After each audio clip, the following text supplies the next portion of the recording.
I was on a diving expedition in the Indian Ocean off the Madagascar coast.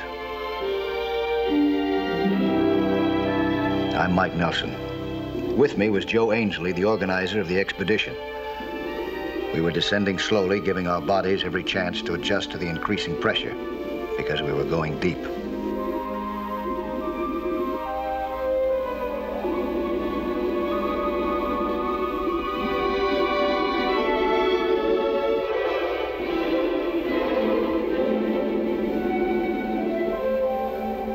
Joe was carrying a still camera and I had a strong net. I also carried a new electronic fish finder, a device which could help to spot fish underwater. All this was part of a dress rehearsal for the strangest hunt ever. We were going after a creature once thought dead for 60 million years. The fish called coelacanth. Somehow the coelacanth had survived to the present day. One had been captured in 1938. Another in 1952, in these same waters. Both specimens had been caught in a fisherman's trawl. Neither had survived. Our plan was to net this living fossil by hand and bring it up as slowly as our own safety required. First, of course, we had to find one. Joe wasn't used to these depths. I signaled to him to hold it and started down myself. If I found anything, I would try to do the netting and Joe would take photographs.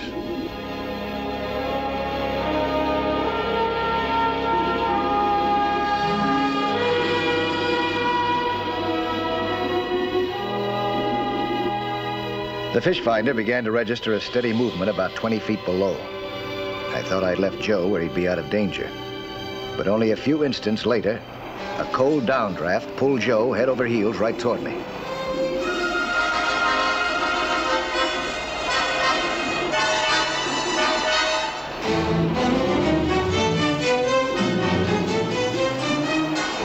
Then it hit me, too.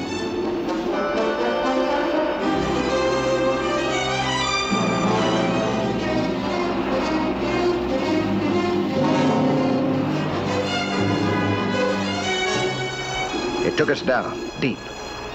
I finally managed to grab Joe.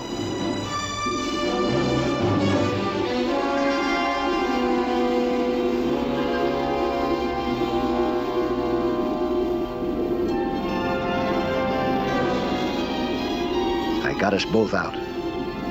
Joe was panicking. All he could think of now was the security of the surface.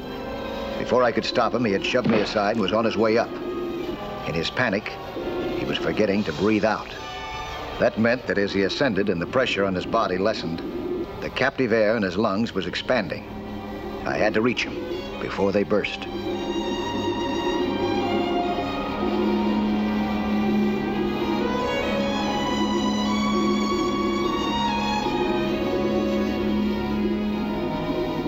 I punched him in the stomach to make him start breathing out and in again. His fast ascent had been short, but enough to give him an embolism. Unless we got him into the recompression chamber fast, he wouldn't live to catch a coelacanth or anything else.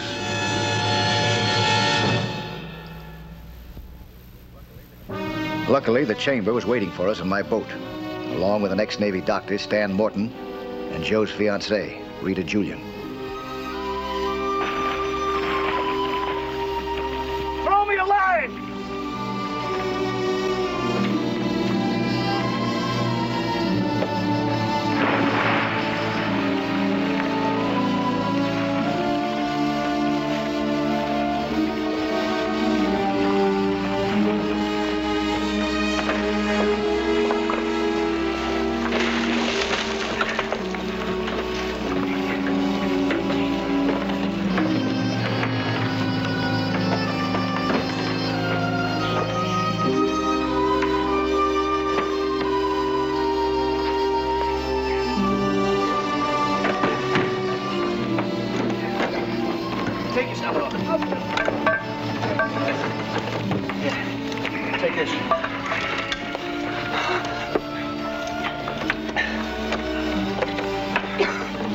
rope. Look out.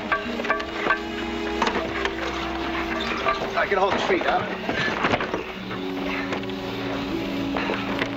That way? Yeah. Get him around. All right. 2 hours later, Joe was still in the chamber.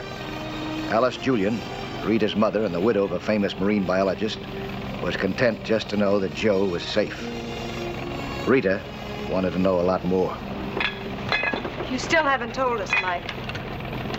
What happened? What went wrong? What did he do down there? What difference does it make now? Well, it makes a great deal of difference to me. Joe's a businessman. Yes, he is, my dear, and a brilliant one. He organized this expedition most efficiently. And let's face it, at tremendous cost. Why? To do what he can to carry on with your father's work. Rita, Joe would do anything to please you. Well, he won't do it this way. Listen, I'll tell you what happened down there. We got caught in a freak current, and it swept us down below 250 feet and nothing flat. When we got clear, Joe headed up a little too fast, that's all. Did he lose his head? Well, he'd never been in a spot like that before. Then he did lose his head. It could happen to anybody. It didn't happen to you. And it wouldn't have happened to my father.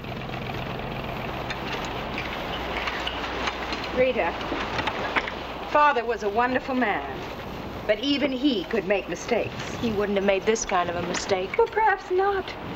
But does that make Joe any less desirable as a human being? No. But it might as a husband.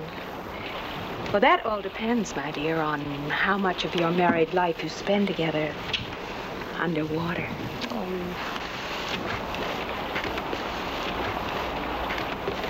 Oh, Doc, how is he? Well, it's a little soon to say for certain, but He'll be all right, though, huh? yeah, completely, I think.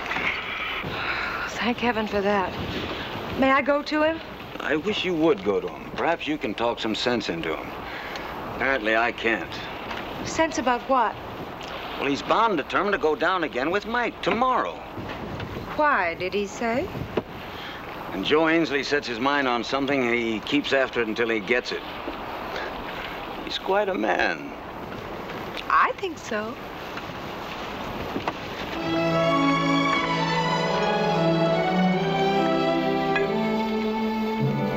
The next day, we were preparing for another dive. I must admit I was on Joe Ainsley's side. I felt his sweetheart was a bit mixed up. But I still needed to be sure that he was ready before I took him hunting with me again. I checked and double-checked all of our equipment. I discussed our times and depths with Doc Morton.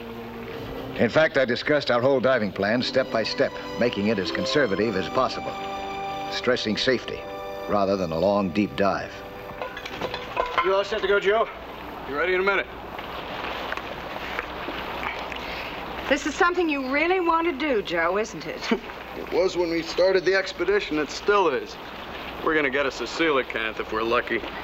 Well, this is the area where the coelacanthidi logically should be found, so you may. Good luck to you. Thanks.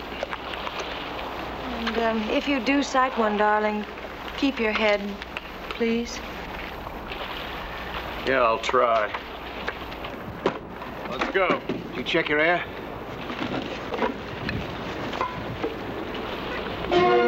Joe Ainsley was fighting mad.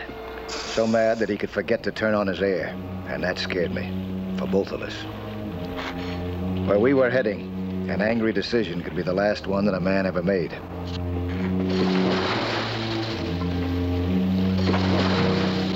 Throw me the net.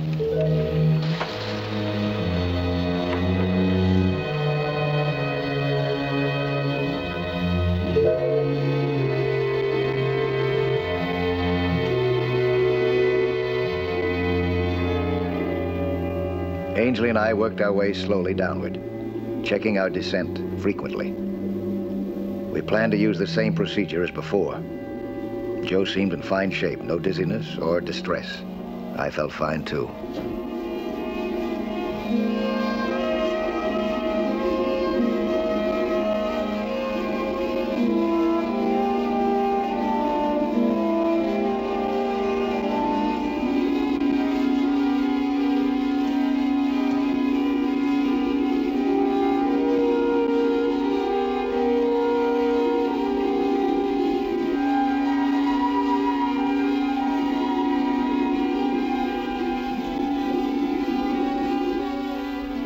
So there was no reason to start seeing things. But I did. I saw it in the finder, and then with my eyes. Something that no man had ever seen. A coelacanth, swimming freely in its native element.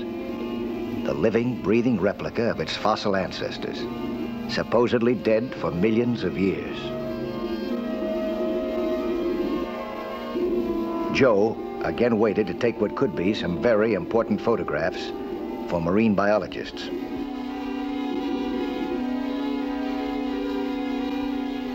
The coelacanth seemed almost to be waiting for me. Actually, it was studying me and waiting for me to make a move. When I moved, it moved.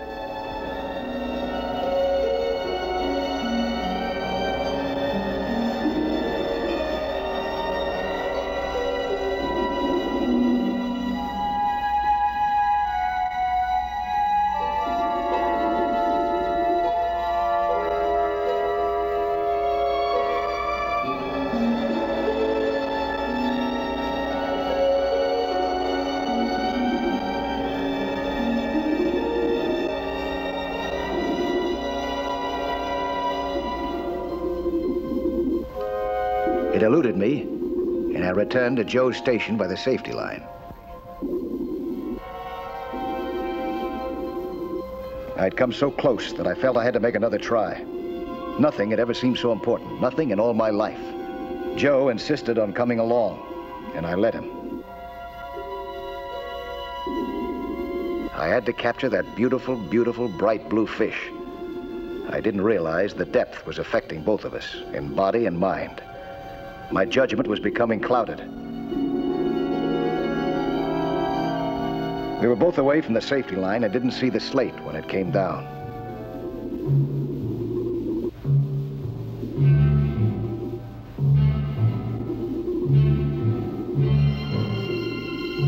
When I looked at my watch, I realized that I should have checked the time long before. We had stayed down twice as long as our diving plan had called for.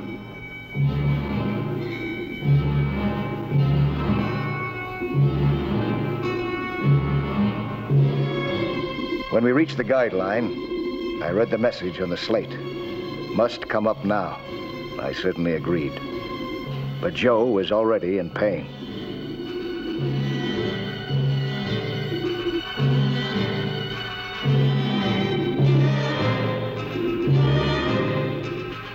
The pressure and the spell of the chase had dulled our judgment.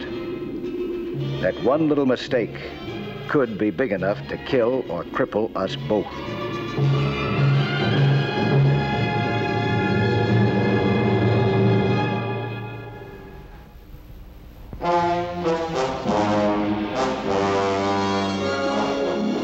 In chasing a rare fish, the coelacanth, we had stayed down too long and too deep. I had my hands full getting Joe to the surface and keeping him from drowning on the way. Doc Morton knew it. We'd have to go right into the chamber.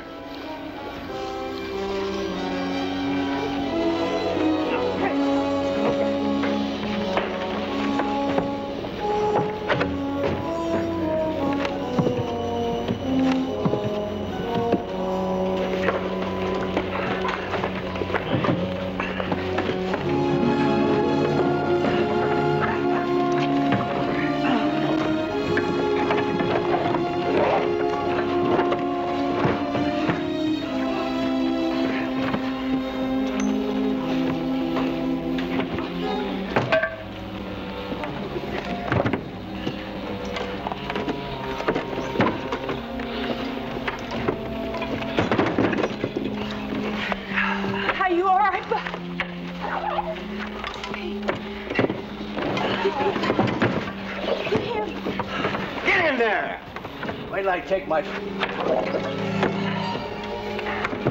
me help you with it. Go ahead. Get in there.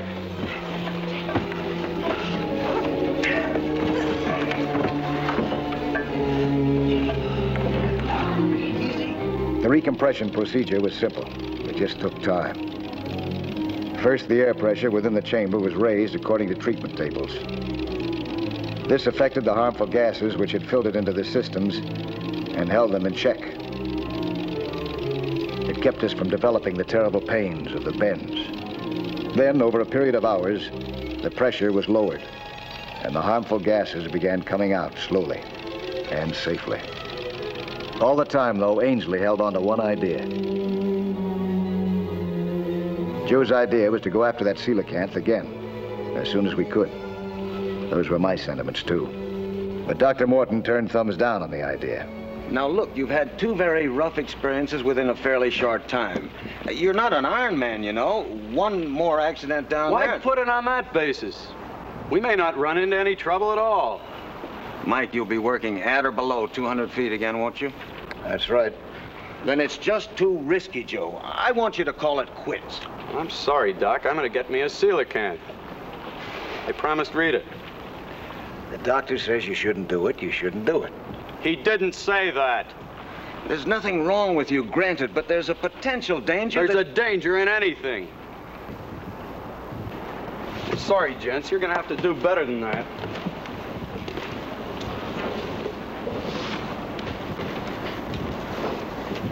It's up to you to talk him out of it. Up to me. After you gave him a clean bill of health, it means too much to him. But he's not that much of a scientist, is he? No, he's not. But he's not going to quit until he gets what he's after. And I'm not so sure it's just a coelacanth.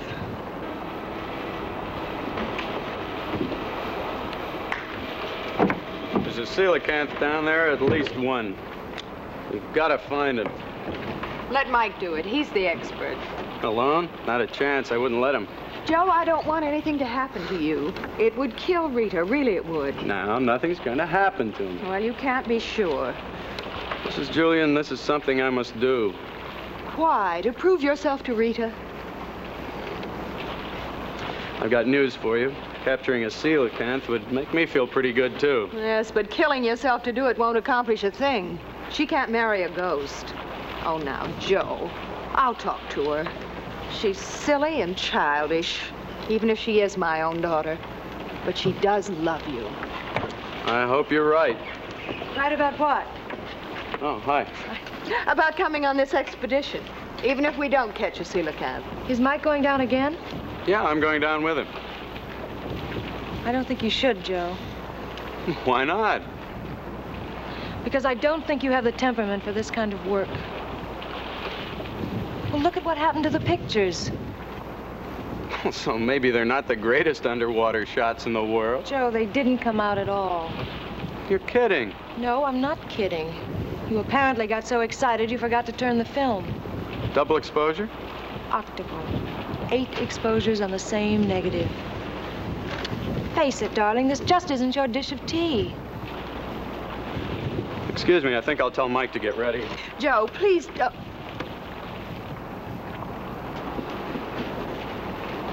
Rita's worries only made Joe all the more anxious to get a coelacanth. I felt that we had to keep trying, too. And if catching it also won Joe Ainsley a bride, so much the better. Maybe.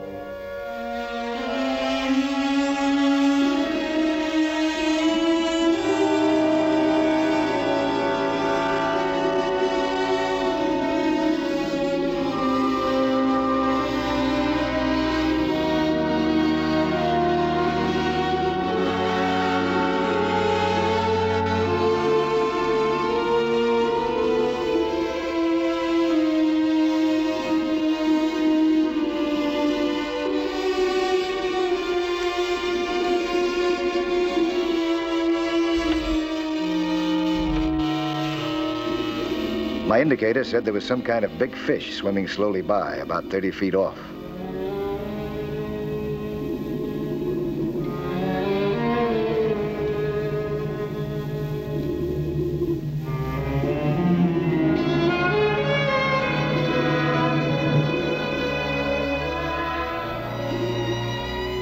Still, when I saw the coelacanth, for a moment at least, I couldn't be sure that it wasn't an hallucination. But it was the coelacanth. When it turned and started off, I knew for sure. We had been right in thinking that this one was making a permanent home in this particular spot. Joe wasn't taking pictures.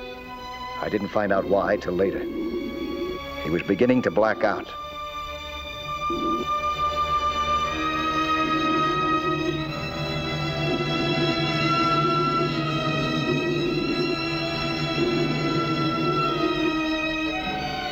This coelacanth must have been a she, because just when I decided that it was hopeless and I couldn't possibly catch her, then she swam right down to the bottom and I scooped her up in the net.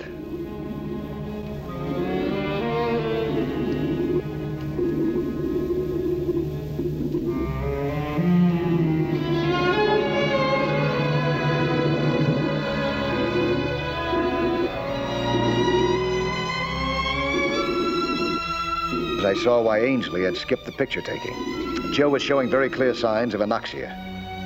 The deeper you go and the longer you stay there, the more you risk robbing your brain of the oxygen that it needs, especially with exertion. That's what was happening to Joe Ainsley now. The next step I knew would be unconsciousness, unless we started up immediately.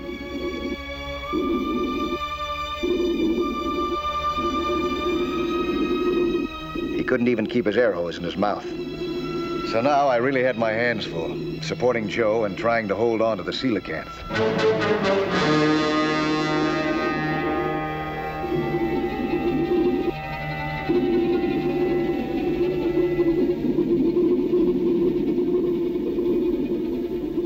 To make things worse, Joe kept indicating that I should save the fish instead of him, and he was insisting.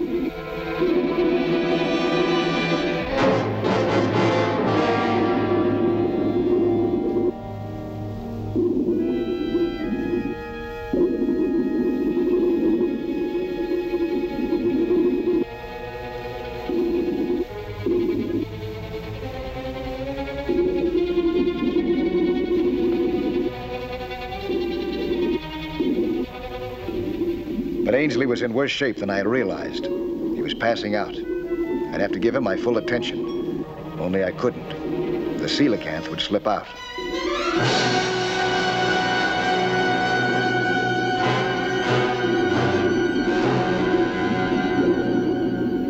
Something had to give. Obviously, we had to lose the coelacanth. But it wasn't obvious to Joe Ainsley. He still wanted to bring that fish to the surface regardless of what happened to him.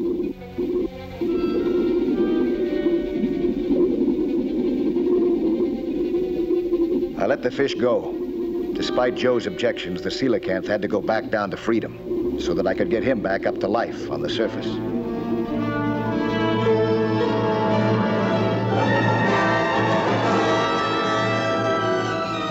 Dr. Morton took over when I got Ainsley aboard. And once again, I had to explain to Ellis and Rita what had happened. Get around you, son. Tell me, how is Joe? He's gonna be all right. I'd never forgive myself if that Neither boy... would I. Letting him dive to that depth again, just knowing he didn't have proper judgment. Will you stop that, Rita? No, she's right. He does have terrible judgment. Really, Mike? Yeah. Once he knew that there was a choice of getting himself to the surface or the coelacanth, he insisted on me saving the fish. That's kind of stupid to me, don't you think? He's out of the chamber and coming along fine. Good. I think it would be better if you didn't, Rita. I'm afraid she's right, Rita.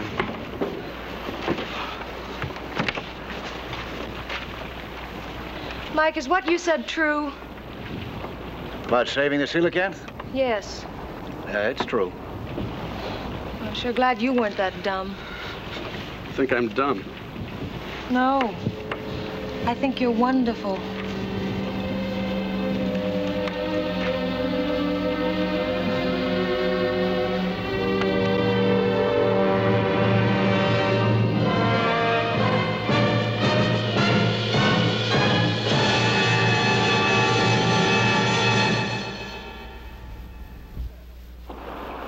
Hi there.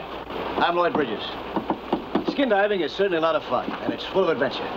See some more of it again next week, huh? When there'll be another excursion into that fabulous underwater world of Sea Hunt.